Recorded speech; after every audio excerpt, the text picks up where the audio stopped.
out in the field for another Cab Cam. Joel Norwood here with Ohio AgNet. These brought to you by the folks at Home and Incorporated. John Miller, our guest. He's a familiar face for us here. We've talked to him before, but usually in his leadership role, president of the Ohio Corn and Wheat Growers Association. You're still leading the way out here with multiple people kind of following your lead. Let's talk about this impressive thing you got going on out here.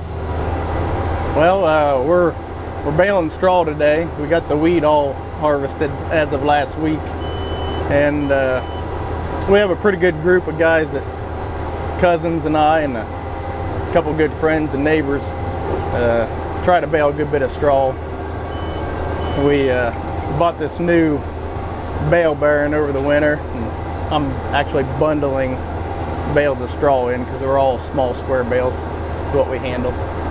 So as we look across here, we've got a lot of straw bales, and you're able to get through quite a few in here. I mean, every couple of seconds you see another bale going in here into the accumulator. How's it work? Well, it's been pretty good.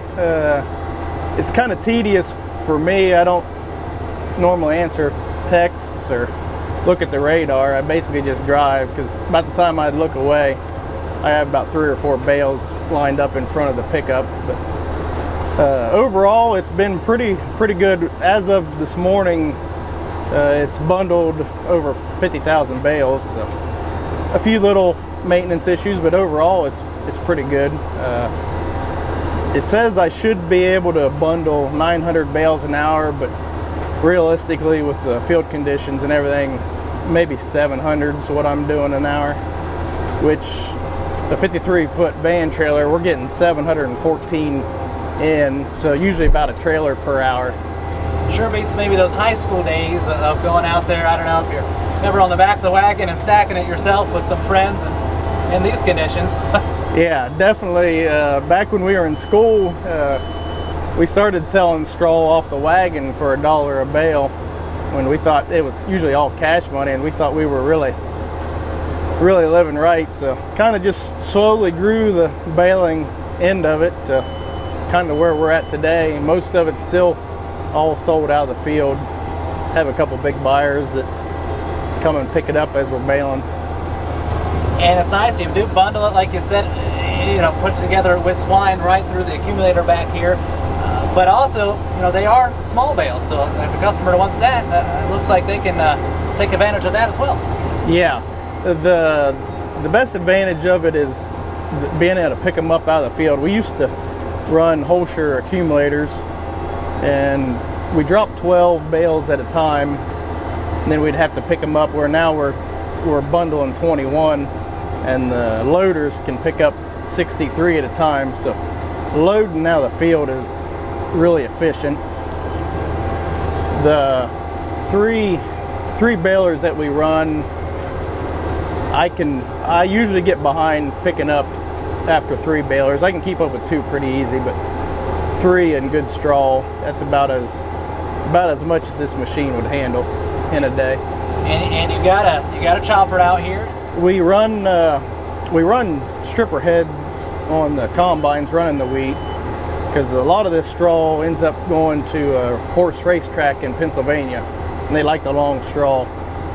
So we strip the wheat and then come back in and cut it into windrows and then bale, which is nice. If it rains, we can usually mow and bale fairly soon, because the straw itself's not wet laying in windrows.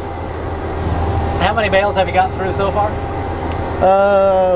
Well, we did about 10 or 11,000 bales of rye straw in the spring, and then we're probably at 40 to 45,000 of wheat straw so far. We've got about another 250 acres of our own to bale. So hopefully we get to maybe 60,000 for wheat straw. It's a pretty impressive number. It takes some impressive equipment to get there.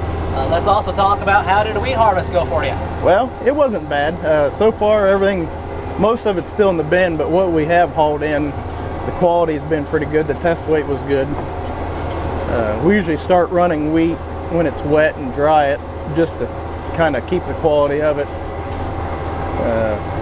The vomitoxin's been low, and the yield I guess for the way the year's been, the yield was pretty good. We probably averaged in the mid 80s overall, the acres. You always like to be close to 100 if you can, but like I said, we'll take what we had this year for the way everything else has been. Okay, got to ask, how's the corn, how's the soybeans looking this year? What we planted early looks tremendous, and overall we got most everything planted pretty timely. We've had some big rains lately that's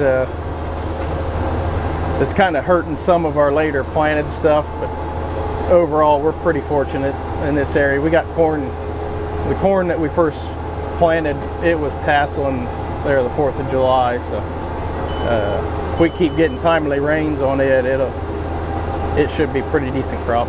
That might be the furthest along corn that we've heard of across Ohio right now, so we'll see what happens come the Ohio Crop Tour time. John Miller, he's president of the Ohio Corn and Wheat Growers Association and a farmer here in southeast central Ohio, joining us on the Ohio Ag Net for this week's Cab Cam. Thanks to Holman Incorporated. I'm Joel Norwood for the Ohio Ag Net. Thanks for tuning in. Hello, this is Dale Everman with Holman Incorporated. Today we're going to talk about manure handling. We've got a few pieces behind me here that will help you get your job done this spring or this fall. Give us a call. We're more than happy to work with you and see if we can help get your manure pits and holding barns cleaned out. Holman Inc., your first choice in manure handling and drag lining equipment.